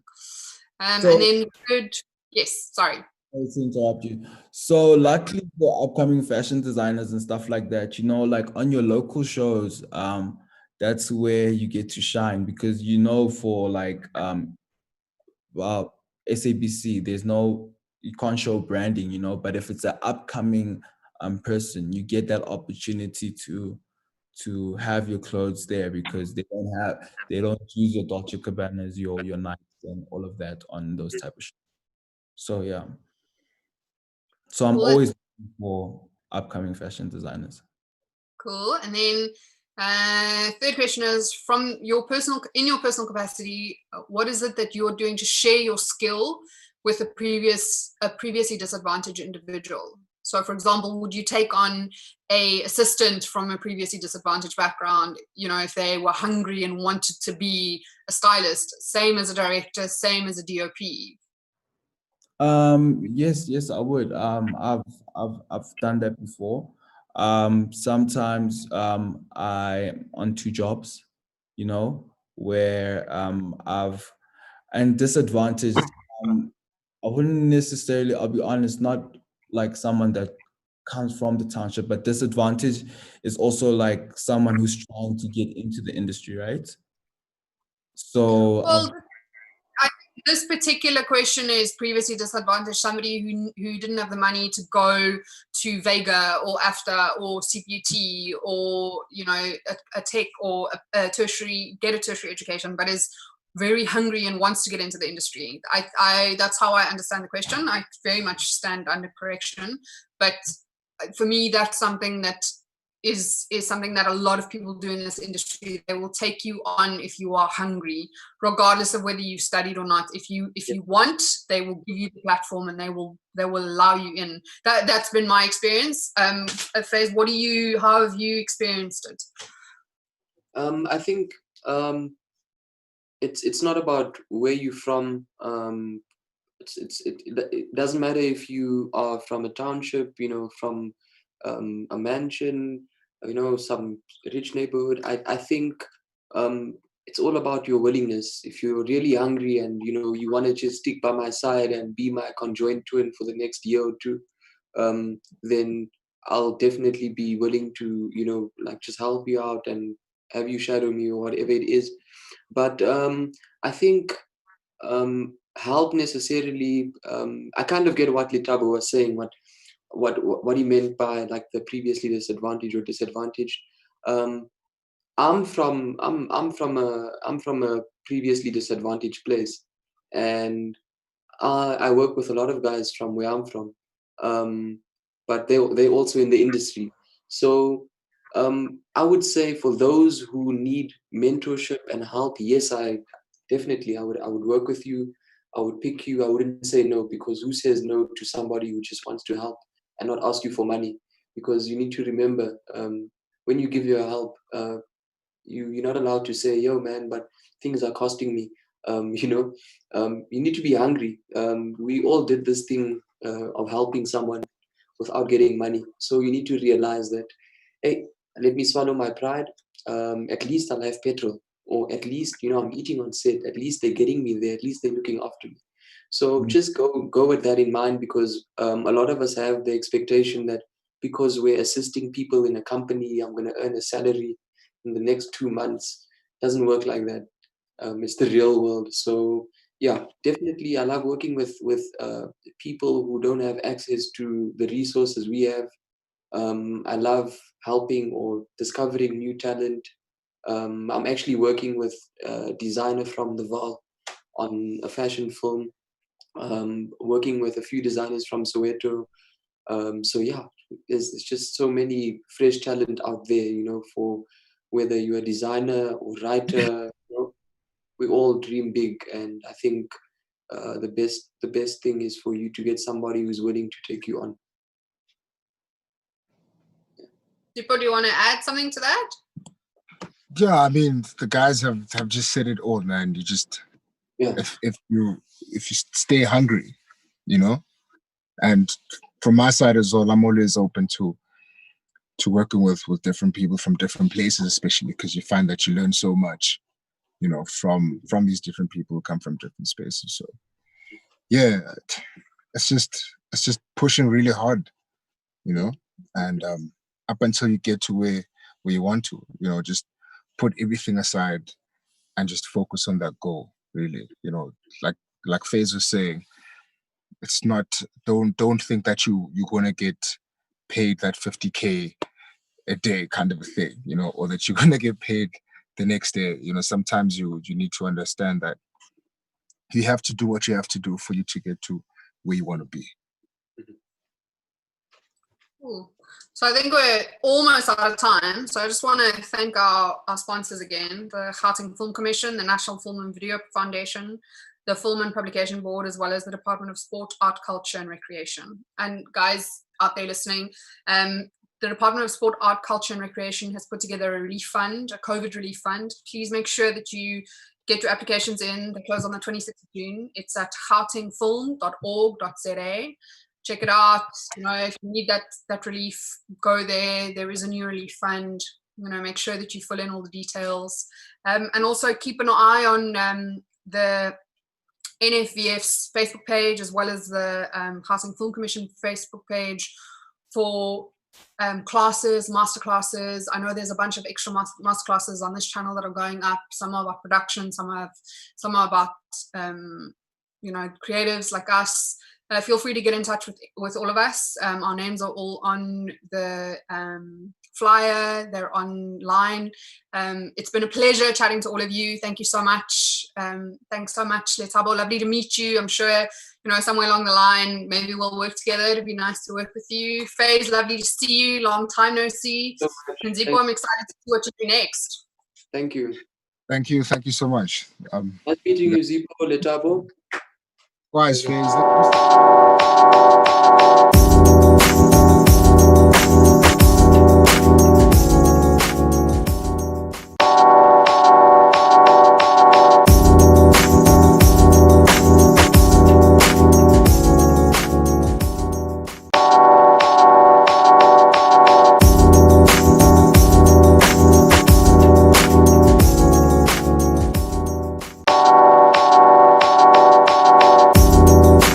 Gauteng province has created a relief for the benefit of individuals within the sports and arts sector.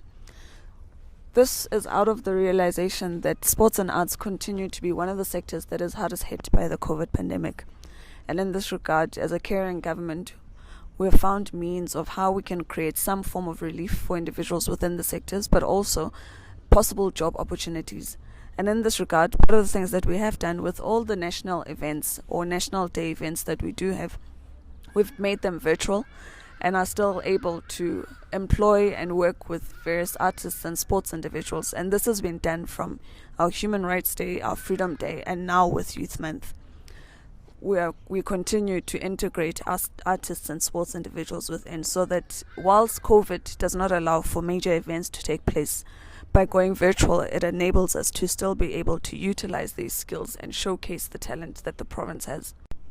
With regard to the Gauteng Relief Fund that is created for individuals within the sports and arts sectors, this is a relief fund of 28 million, which we seek to find individuals who work within our communities. These may be individuals who teach art classes within communities, who coach soccer teams within communities, netball teams and so forth across the various sporting codes. These are the individuals who play a critical role in the development of our communities.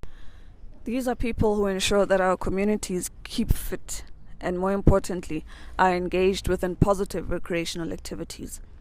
Our fund is geared at all these people, and all we ask is that you come and apply, visit our website, visit our social media pages at Gauteng SACR, that's at Gauteng SACR, and you'll be able to get more information. We really want to make sure that we assist these individuals because we appreciate the work that they do in our communities, because it is in line with what government seeks to do, and we want to make sure that people continue being engaged within positive activities such as recreation, within arts, within our sports, and so forth. So please do apply.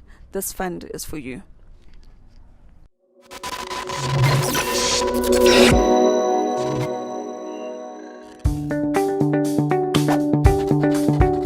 Films, games, and publications may contain numerous kinds of content, of which some can offend or be downright unsuitable for certain age groups. This is where we come in. the Film and Publication Board, or FPB for short, exists to help regulate what content you or your child gets exposed to. Along with the help from the public and cooperation from distributors, we set out to ensure that anyone and everyone can make informed decisions when deciding on what to watch, play, or read. Now, please sit back, relax, and allow me to quickly show you how we can achieve these goals and elaborate as to what we actually stand for.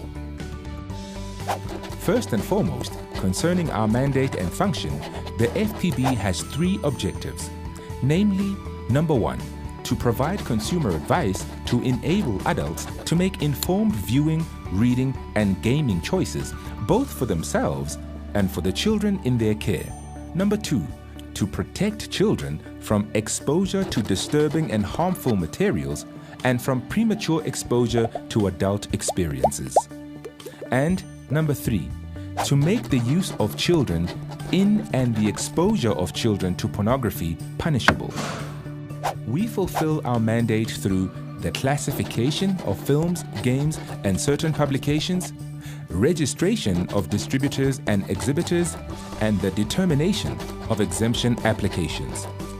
To clarify, classification is the process of assigning age ratings and consumer advice to all films, games, and certain publications that are distributed or exhibited in South Africa. Even though the FPB and its partners do anything and everything in our power to protect children from harmful material, at the end of the day, it is a shared responsibility. Members